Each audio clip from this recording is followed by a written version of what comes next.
দেখো আজকে তোমাদের একটা অঙ্ক করাবো, যেখানে দেখো 19 আছে, এখানে 5 3 4, আবার এখানে 7 5 6, এখানে কিছু নেই। এই জায়গাটা কত হবে আমাকে বলতে হবে।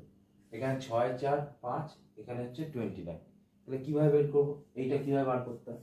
আমরা দেখো যদি এটার সঙ্গে এটা গুণ করি, 3 5 15 আর 4 19, তাই তো?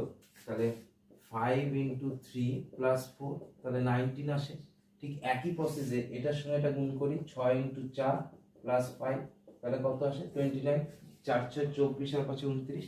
ঠিক একই পলিসিতে আমরা এটা করব, অর্থাৎ 5 ইন্টু 7 বা 7 ইন্টু 5 প্লাস 6, তাহলে 5 7 35 আর 6 41, তাহলে আমার এখানে কত হবে? 41। ঠিক আছে, দেখো এই একটা অঙ্ক, খুব সুন্দর একটা অঙ্ক, যে এই জিজ্ঞাসা চিহ্নের জায়গায় আমাদের কি হবে। এখানে 4 দিয়েছে, এখানে 9 দিয়েছে, এখানে 16 দিয়েছে, 25 দিয়েছে, 36 দিয়েছে, 49 দিয়েছে আর 64 দিয়েছে। ঠিক আছে, তাহলে এই জায়গাটা আমাদের কি হবে? দেখো খুব ভালো করে যদি লক্ষ্য করো, 4 মানে হচ্ছে আমাদের কি 2 স্কয়ার, ওকে।